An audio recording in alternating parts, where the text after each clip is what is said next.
Halo Kompas Mania, jangan lupa di like videonya dan juga komen dan subscribe dan share kepada kawan-kawan dan keluarganya. Terima kasih.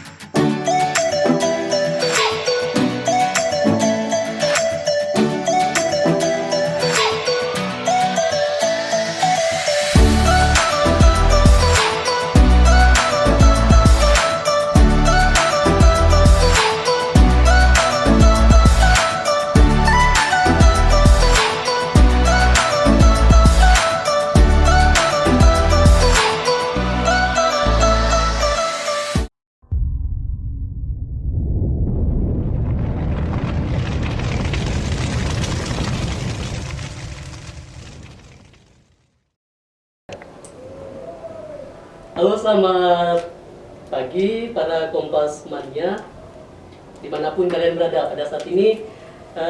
Kita kehadiran tamu spesial dari sebuah komunitas.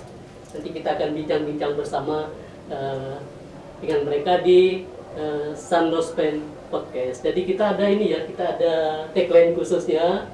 Mungkin kita nanti bisa bersama-sama berguna betunga di Sunrose Podcast. Nanti saya tanya di mana kita lalu berguna betunga di Sunrose Podcast. Ayo kita itu ya. Jadi karena ini kan baru nih, jadi para Kompas Mania dan juga Ethos Mania, kita mengundang mereka ke podcast ini baru, dan kita harus latihan dulu. Di mana kita di mana kita berguna betunga di Sunrose Podcast. Oke, itu tagline iya. Oke. Jadi pertama-tama kami komunitas SMA Swasta Pancasila Sinta mengucapkan terima kasih kepada komunitas ini. Nanti sudah akan memperkenalkan diri. Jadi saya minta masing-masing nanti memperkenalkan diri terlebih dahulu, namanya, lalu profesinya saat ini di mana. Silakan, siapa yang mulai? Boleh ya? Ini ke kamera kayak Iya. mau ke kamera.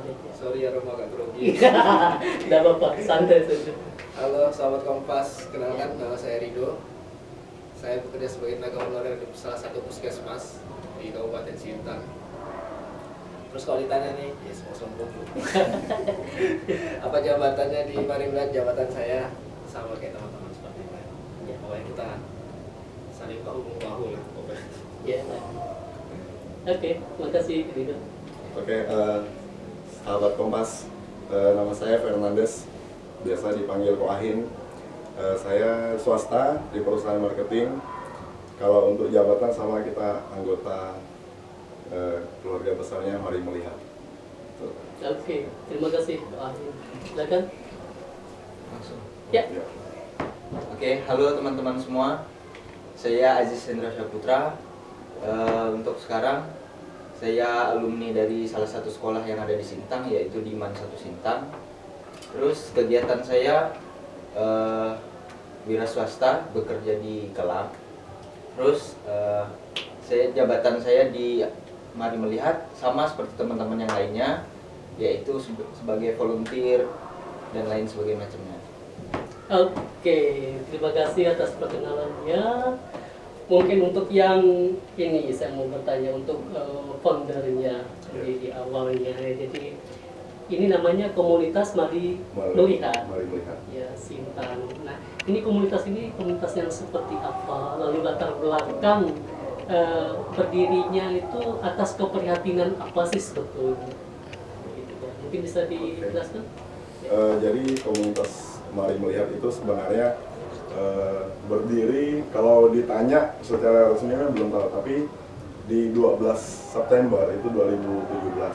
Jadi sebenarnya berawal dari keresahan anak-anak muda sih sebenarnya, untuk pilar-pilar yang kita itu kan mau mulai dari pendidikan, dari lingkungan, sama kesehatan. Nah, kalau untuk isu sih sebenarnya lebih ke pendidikan dan lingkungan karena selama ini memang teman-teman dulu itu hobinya jalan-jalan karena memang anak pramuka dulunya tuh. Jadi coba kita jalan tapi kita lakukan kegiatan yang bermanfaat gitu. Nah itulah awal mulanya diciptakan terbentuknya komunitas Mari Melihat. Nah, terus kalau untuk pengertiannya Mari Melihat sendiri pun sebenarnya bukan kita mengajak orang lain untuk melihat, tapi lebih ke aliran pribadi. Ini loh, ayo kita lihat loh. Nah, ini isu apa di pendidikan, isu apa di lingkungan, isu apa di kesehatan. Itu sebenarnya prinsipnya. Jadi kita tidak mengumpulkan suatu komunitas, kita ngajak orang lihat bukan, tapi lebih ke pribadi kita untuk melihat problem yang ada. Gitu. Oke, mungkin bisa diceritakan kepada kita dan Kompas Mania itu awal berdirinya itu berapa orang sih sebetulnya yang punya ide gagasan seperti itu? Jadi saya itu loh ya. Ya. Jadi kami itu dulu 6 orang. Nah, di situ ada Agi, ada saya, ada Ama, ada Julia, dulu teman-teman juga ada Weki, ada Cecep, dan yang paling penting itu sebenarnya ada satu orang namanya Dedi Hakiki. Jadi waktu itu kami 6 ngumpul, bingung kasih nama. Kita bagusnya komunitas kita nih tetap harus ada nama gitu kan. Bagusnya kasih nama apa ya? Nah, mulai nama tuh mulai yang dari yang bagus sampai yang enggak itu ada. Tapi ketika karena besoknya kita memang mau kukuhkan gitu kan, karena besoknya kita HPSN, kita mau siap-siap, tiba-tiba muncul gitu. Ya udah kasih aja Mari Melihat. Nah, gitu loh. Mari Melihat. Coba di itu marmol. Bagus juga nih. Jadi itu awalnya sebenarnya. Sebenarnya enggak terteka sih, cuma memang ya terpikir aja gitu Mari Melihat. Ya udah gitu kan. Sama lambang dia agak unik nih Mo. Jadi lambang itu pun kita banyak ini juga gitu kan, mulai dari yang kayak BKKBN lambangnya sampai yang agak-agak hard rock juga gitu. Ujung-ujungnya pas paginya terciptalah kita lihat apa lambang lampu pijarnya. Jadi sebenarnya itu 3 pijar itu adalah 3 pilar ya. Terus kalau untuk lampunya itu kita nerang, terus dia seperti memberi. Nah itu sebenarnya filosofinya kita memberi gitu. Terus untuk warna sebenarnya karena kita pink itu sebenarnya kasih sayang sih sebenarnya, cuman foundernya tidak mengakui karena waktu itu memang bikinnya pun kita apa ya terburu-buru juga gitu karena menghadapi HPSN Hari Peduli Sampah Nasional. Oke, baik, terima kasih itu latar belakang dan gagasan awal mengapa didirikan.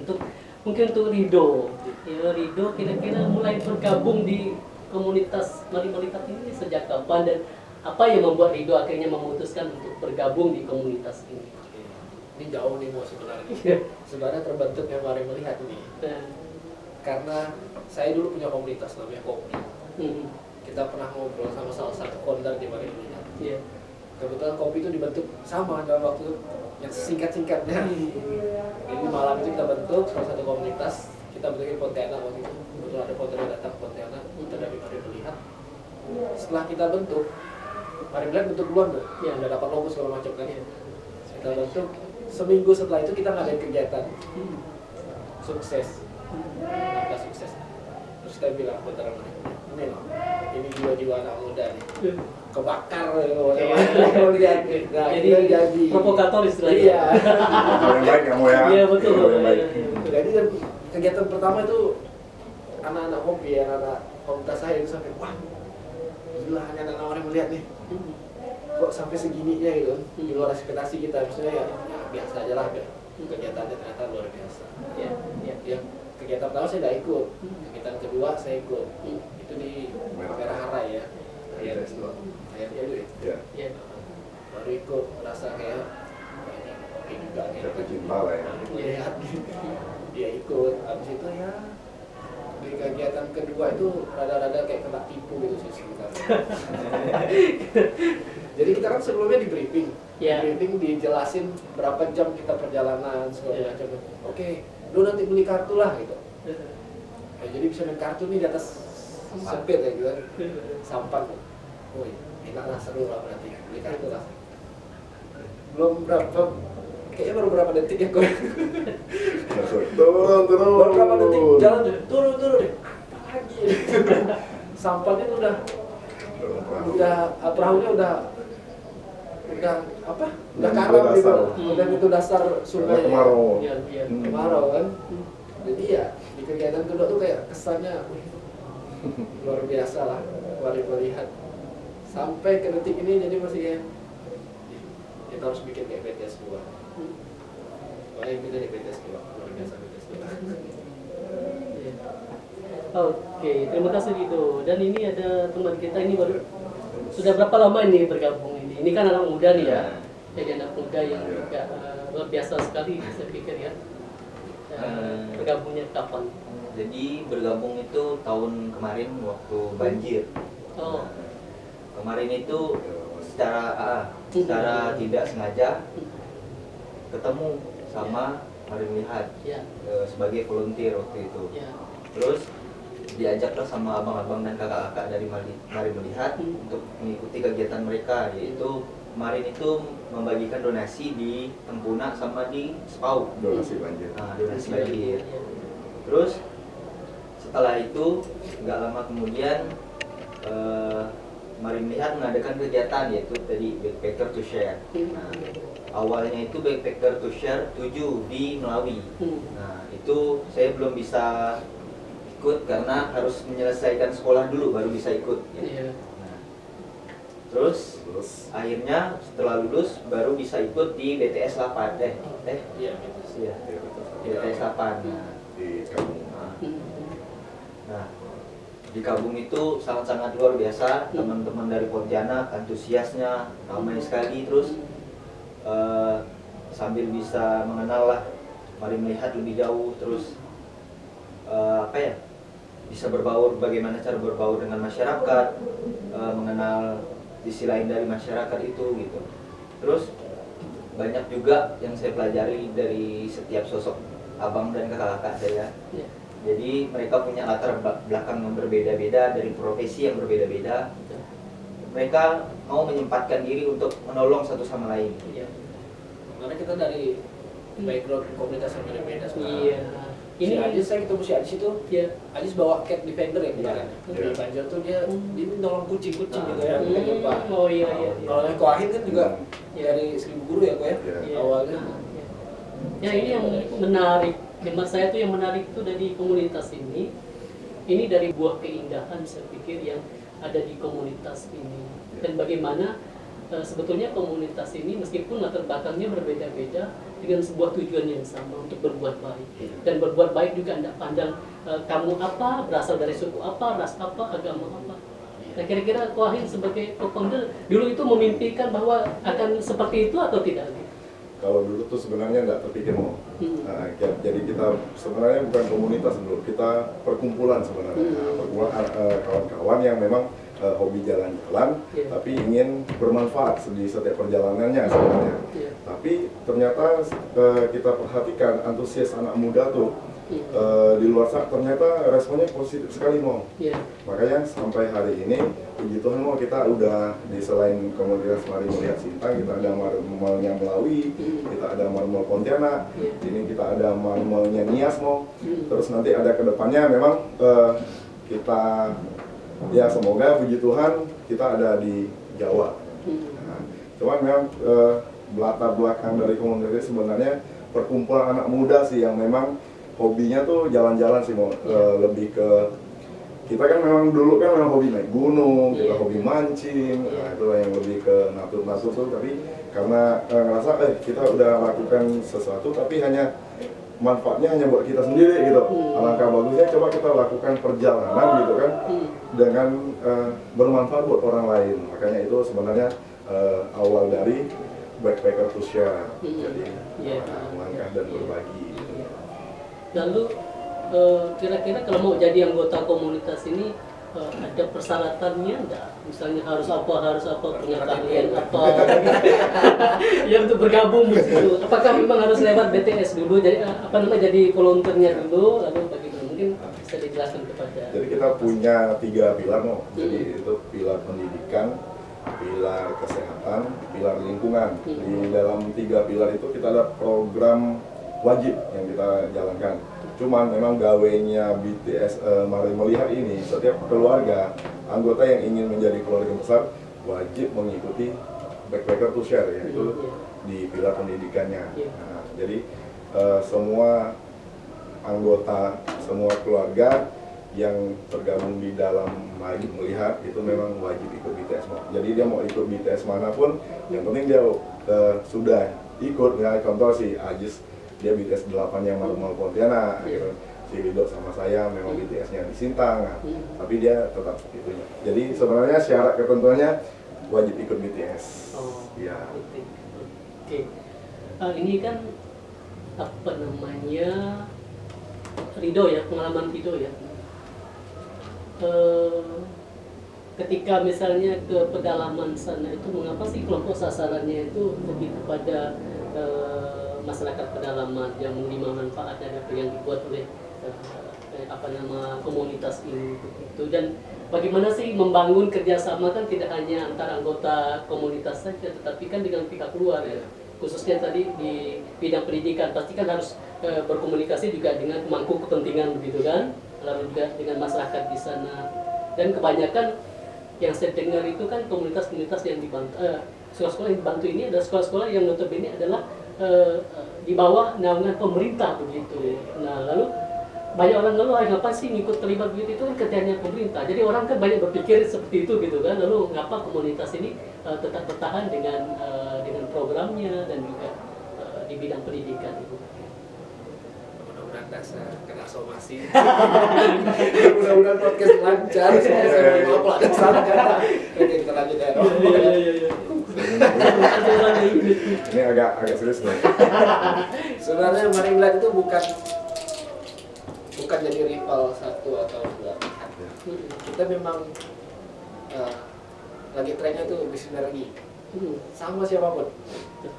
Yang penting tujuannya sama, kita pengen bagus ini satu hal yang kayaknya di mata kita nggak pernah enak dilihat.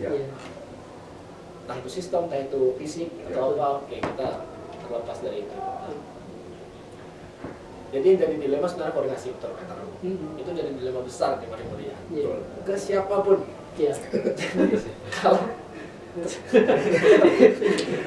jadi karena ini ranahnya sekolah negeri dasar, sekolah dasar negeri. Kan itu punya naungan ya kan. Salah satu dinas di Kabupaten Sintang. Jadi kita dianggap sebagai alarm aja. Kita bukan sebagai yang bersinergi ini alarm yang terlibat. Padahal niatnya anak-anak di Mari Melihat tuh, ayo kita sama-sama. Terlepas nanti, wah itu ranah kami, itu sudah masuk bantuan sebenarnya ya. Iya. Setelah berapa kali BTS kita baru paham ternyata pengajuan itu betapa panjangnya proses pengajuan untuk sampai dapat bantuan. Nah, itu yang menjadi kalaupun kita kenapa sih mau ke sana? Nah, pengajuannya bertahun-tahun ini minimal kita bantu adik-adik kita di setahun 2 tahun ini supaya tidak kena hujan, jadi layak dalam mendapatkan fasilitas dan mengajar. Terus berarti kita sebagai kontranya. Niatnya bukan kayak gitu, tapi kayak apa sih anak-anak perintil anak-anak gitu. Tapi itu perasaan kita, kita nggak tahu ya.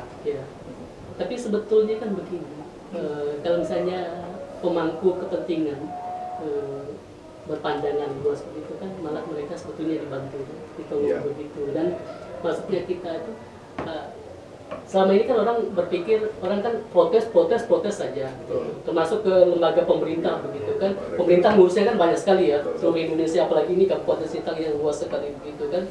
Mungkin kita juga tidak bisa menyalahkan misalnya dinas pendidikan atau pihak pemerintah begitu saja, tetapi apa yang bisa kita buat sebagai pribadi, sebagai sebuah komunitas untuk kebaikan gitu. Karena yang kita pikirkan kan manusianya di situ ya, kan? Bukan kita mau cari sesuatu gitu. Bukan. Tidak ada niat sedikit pun Mari Melihat untuk jatuhkan berapa pihak ya. karena niatnya ya tadi bantu. Sampai orang mau bilang kita bantu aja. Iya. Cuma ya Iya. sering di. Tapi itu menjadi sebuah tantangan ya saya pikir. Iya. Selain tantangan jadi dewasa kita sebenarnya. Ya sebetul. Ya. Bersyukur juga kita Iya. Iya. betul-betul ya jadi paham gitu. Oke, kalau untuk abang ini sendiri ini kira-kira sampai kapan sih kamu mau terlibat dalam komunitas ini dan kira-kira kedepannya harapanmu seperti apa terhadap komunitas Mari Melihat? Kalau mungkin ditanya ke depannya sampai kapan, mungkin saya nggak akan pernah tahu. Karena memang di sini memang benar-benar kayak pertama kali ikut mungkin kayaknya sengsara gitu kan, capek gitu kan, nggak ada yang di mana gitu. Iya. Waktu survei BTS 8, kebetulan saya ditunjuk jadi ketua. Kami survei di Desa Nangamasau, tempat yang akan didonasikan. Nah, di sana itu perjalanannya sekitar 4 jam darat, nah terus 4 jam air kalau tidak ada halangan.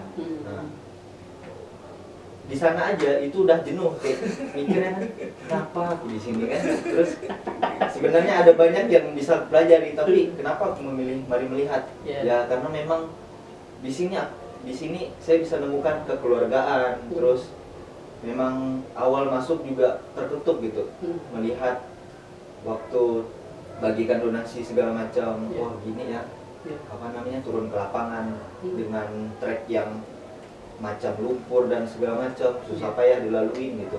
Kemarin kami survei aja kendalanya banyak banget. Contoh kayak ban motor bocor, terus bearing pecah segala macam. Itu kami Kondisi jalan. ya Iya. karena kondisi jalan gitu kan. Kalau dipikir-pikir siapa yang mau ke situ gitu? Siapa Iya. yang mau menyalurkan donasi gitu? Iya. Ya.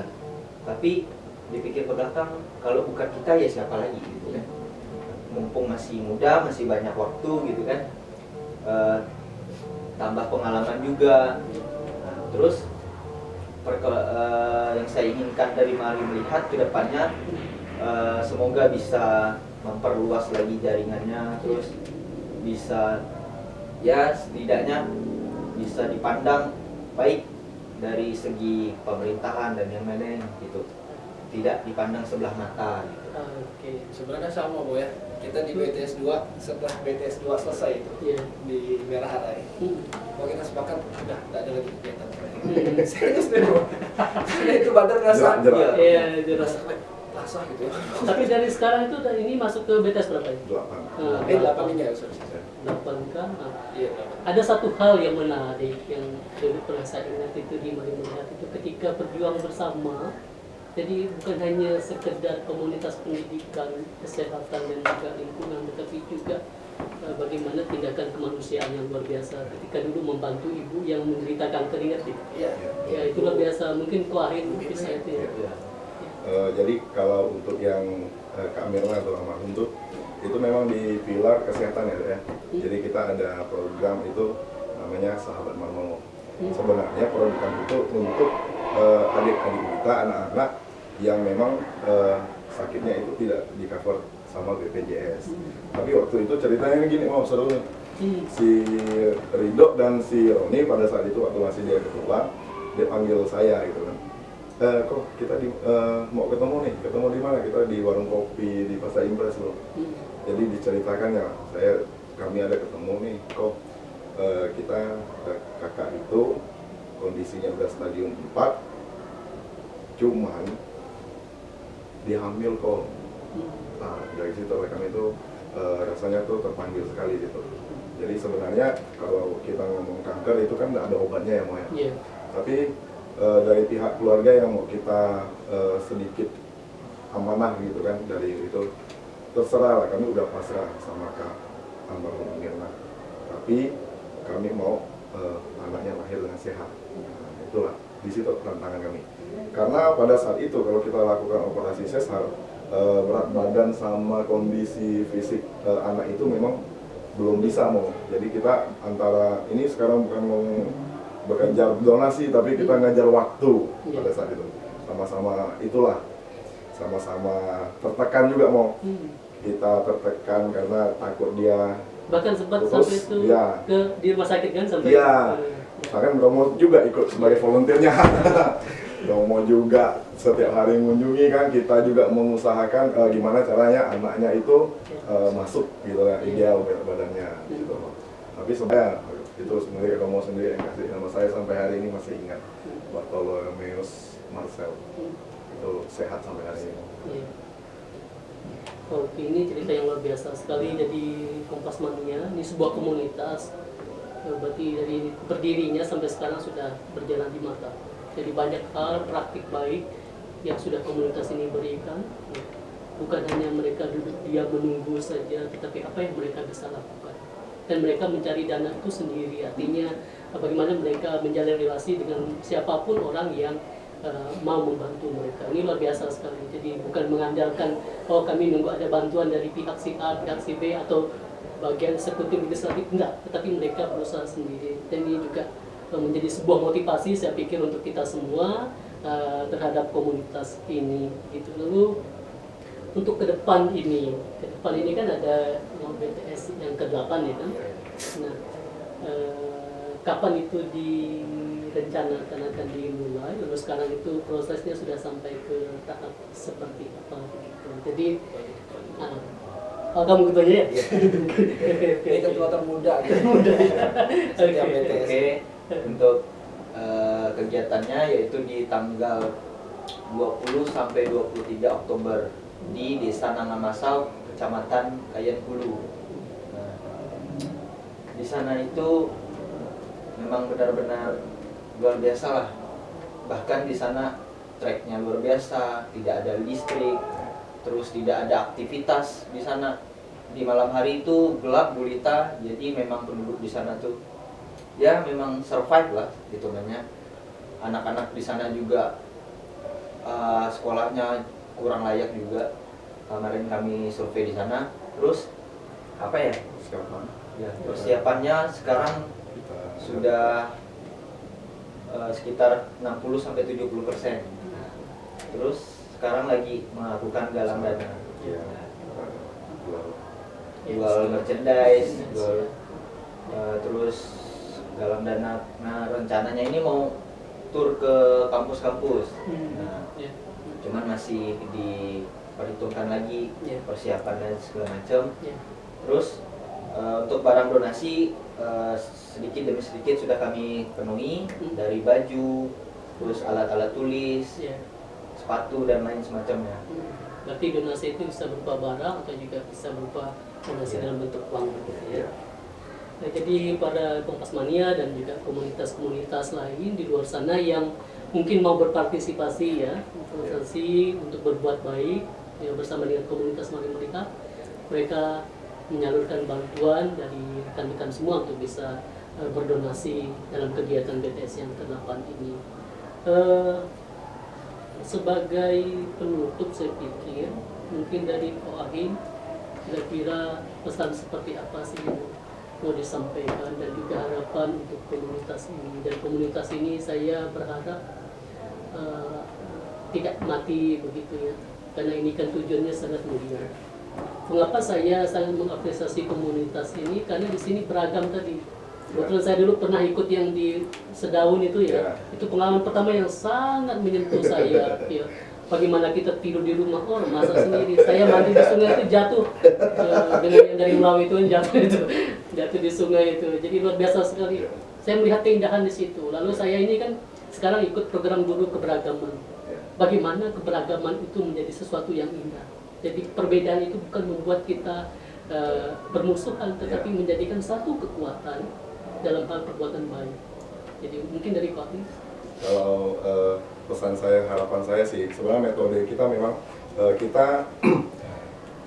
kita percaya perbedaan itu untuk melengkapi sebenarnya, bukan kita untuk membedakan. Jadi hal-hal yang kita kurang dari kawan-kawan tuh ada yang gitu kan. Terus yang kedua sih, sebenarnya komunitas ini berdiri sebenarnya mau kita karena relawan ya, Mo ya. Prinsip relawan itu tidak ada paksaan, Mo. Betul. Sebenarnya ya dari sini juga sebenarnya. Ya saya pun misalnya kita buat aturan kalian kita jangan bubar ya, Kalau memang di sini yang mau bubar pasti bubar. Iya. Tapi ada aja suatu sistem atau suatu ikatan kayak soul tuh, itu yang seperti kata Rido tuh, ketika kita, saya udah cerak nih, saya nggak mau ikut BTS, nggak mau lagi. Nanti ada hari tuh kita rindu mau, rindu ya kita BTS kayak gini. Ujung-ujung dia pula yang jadi promotornya ngumpulin teman-teman buat BTS. Nah, jadi sebenarnya kalau kita udah seret dan kita yakin di suatu kumpulan kita itu udah seperti keluarga dan kita tahu sebenarnya tujuan dari terbentuknya perkumpulan itu adalah hal yang baik dan bermanfaat buat orang dan buat orang-orang di sekitarnya, selalu ada jalan pulang pasti.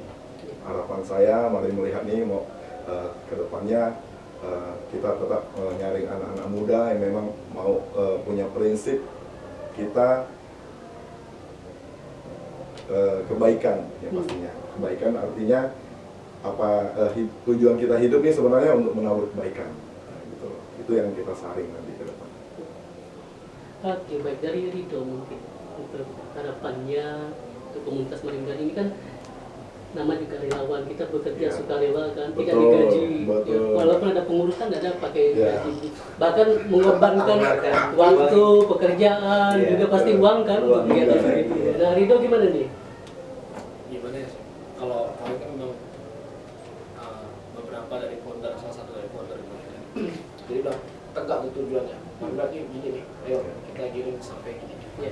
Kalau saya lebih, ya tetap kita satu tujuan untuk satu tujuannya di founder dulu yang buat gitu kan. Tapi kalau saya, kalau melihat di zaman sekarang dengan anak-anak sekarang, ya kayak Ajis, ini mohon maaf pokoknya lulusan COVID misalnya, yang hobinya nge-game di rumah ya apa aja lah kok sifatnya yang elektronik atau apa gitu.